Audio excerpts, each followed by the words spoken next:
അടുത്തതായി post fertilisation ഇവൻറ്റുകളിലെ ആദ്യത്തെ സ്റ്റെപ്പാണ് എൻഡോസ്പെം ഡെവലപ്മെൻറ്റ്. പിന്നെ നടക്കുന്നതാണ് embryo development. So embryo form ചെയ്യുന്നതിന് മുമ്പായി തന്നെ എൻഡോസ്പെം ഡെവലപ്പ് ചെയ്തിരിക്കും. അതാണ് ഇവിടെ പറയുന്നത് പ്രിസീഡ്സ് എംബ്രിയോ ഡെവലപ്മെൻറ്റ്. എംബ്രിയോ ഡെവലപ്മെൻറ്റിന് മുമ്പായിട്ട്, പ്രിസീഡ്സ് എന്ന് പറഞ്ഞാൽ മുന്നായിട്ട്, എംബ്രിയോ ഡെവലപ്മെൻറ്റിന് മുൻപായിട്ട് നടക്കുന്നതാണ് എൻഡോസ്പെം ഡെവലപ്മെൻറ്റ്.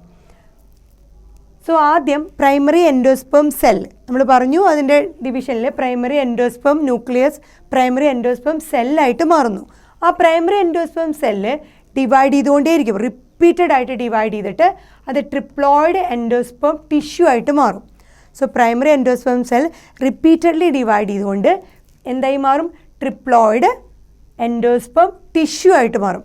ഈ എൻഡോസ്പെം ടിഷ്യൂവിലുള്ള സെല്ലുകളുടെ പ്രത്യേകത എന്താണെന്ന് വെച്ചാൽ ഒരുപാട് റിസർവ് ഫുഡ് മെറ്റീരിയൽസ് ഉണ്ടായിരിക്കും. ഈ ടിഷ്യൂവിലുള്ള ഓരോ സെല്ലിലും നിറയെ റിസർവ് ഫുഡ് മെറ്റീരിയൽസ് ആയിരിക്കും. ആ റിസർവ് ഫുഡ് മെറ്റീരിയൽസ് എന്തിനു വേണ്ടിയിട്ടായിരിക്കും? ഫർദർ നമ്മൾക്ക് നടക്കാൻ പോകുന്നത് എന്താണ്? എംബ്രിയോ ഡെവലപ്മെൻ്റ് ആണ്.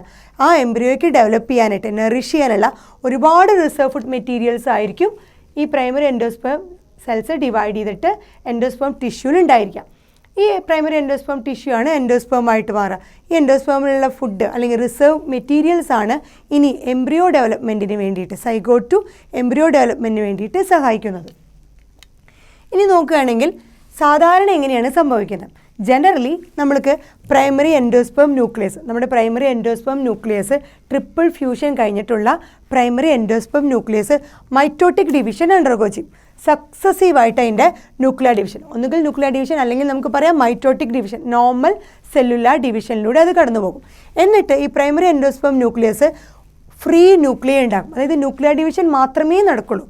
ആദ്യമുള്ള സ്റ്റെപ്പുകളിലെല്ലാം മൈറ്റോട്ടിക്, നമ്മൾ എംബ്രിയോസാക് ഫോർമേഷൻ പറഞ്ഞപ്പോൾ നമ്മൾ പറഞ്ഞു ആദ്യം ന്യൂക്ലിയർ ഡിവിഷൻ, അവസാനം കുറേ കഴിഞ്ഞിട്ടാണ് 8 സ്റ്റേജ് കഴിഞ്ഞിട്ടാണ് സെല്ലുലാർ ഡിവിഷൻ നടന്നത്. അതുപോലെ തന്നെ ഇവിടെ നമ്മുടെ പ്രൈമറി എൻഡോസ്പെം ന്യൂക്ലിയസ് മൈറ്റോട്ടിക് അഥവാ സക്സസീവായിട്ട് അടുപ്പിച്ചടുപ്പിച്ച് ഒരുപാട് ന്യൂക്ലിയർ ഡിവിഷൻ നടന്നത്. അപ്പോൾ ഉണ്ടാവുന്നതിനെയാണ് നമ്മൾ ഫ്രീ ന്യൂക്ലിയൈ, ഒരുപാട് ന്യൂക്ലിയൈ, ഫ്രീ ന്യൂക്ലിയൈ എന്ന് പറയും.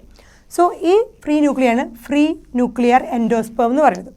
സോ ഇങ്ങനത്തെ ഡെവലപ്മെൻറ്റാണ് ന്യൂക്ലിയർ ഡിവിഷൻ എന്ന് പറയുന്നത്. സോ ആദ്യം ഉണ്ടാവുന്നത് ഫ്രീ ന്യൂക്ലിയർ എൻഡോസ്പെമുകളായിരിക്കും. സോ സക്സസീവായിട്ട് ന്യൂക്ലിയസ് മാത്രം ഡിവൈഡ് ചെയ്ത് സെൽ വോൾ ഫോർമേഷന് മുമ്പായിട്ടുള്ളതിന് നമ്മൾ അങ്ങനത്തെ എൻഡോസ്പെമിനെ സാധാരണ പറയുന്നത് ഫ്രീ ന്യൂക്ലിയർ എൻഡോസ്പെം എന്നാണ് പറയുക.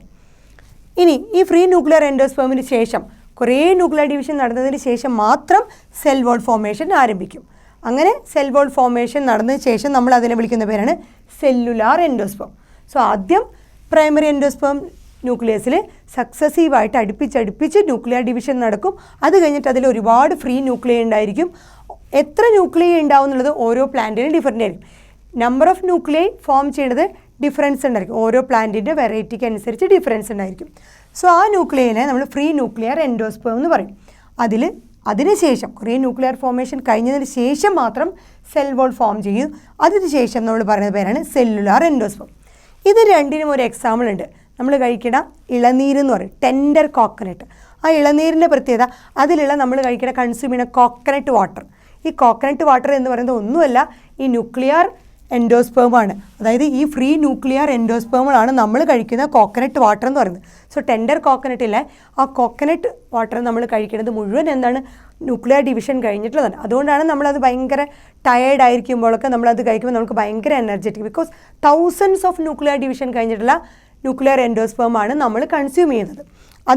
അതുകൊണ്ട് കോക്കനട്ട് വാട്ടറിനെ നമ്മൾ ന്യൂക്ലിയർ എൻഡോസ്പെം എന്ന് പറയും. ഇനി അതിന് ചുറ്റും നമുക്ക് വെള്ള കളർ ഒരു വൈറ്റ് കേണൽ കാണും. നമ്മൾ നാളികേരം എന്നൊക്കെ പറയുന്ന വൈറ്റ് കേണൽ, അതിനെ നമ്മൾ വൈറ്റ് കേണലിനെ സെല്ലുലാർ എൻഡോസ്പെം. അതെന്തായിരിക്കും? ഈ ന്യൂക്ലിയർ ഡിവിഷൻ കഴിഞ്ഞിട്ട് അതിന് സെൽ വോൾ ഫോർമേഷൻ നടന്നിട്ടുണ്ടായതാണ് ആ വൈറ്റ് കളറിലുള്ള കേണൽ. സോ കോക്കനട്ട് വാട്ടർ എന്ന് പറയുന്നത് ന്യൂക്ലിയർ എൻഡോസ്പെമും അതിൻ്റെ വൈറ്റ് കേണൽ, വൈറ്റ് കളർ ഭാഗം നമ്മൾ കഴിക്കുന്ന നാളികേരം കൺസ്യൂം ചെയ്യുന്നതായിരിക്കും സെല്ലുലാർ, സെൽ വോൾ ഫോർമേഷൻ നടന്നതിന് ശേഷമുണ്ടായ എൻഡോസ്പെം. രണ്ടും എൻഡോസ്പെമിൻ്റെ ആ സ്റ്റേജസിൽ വരുന്നതാണ്.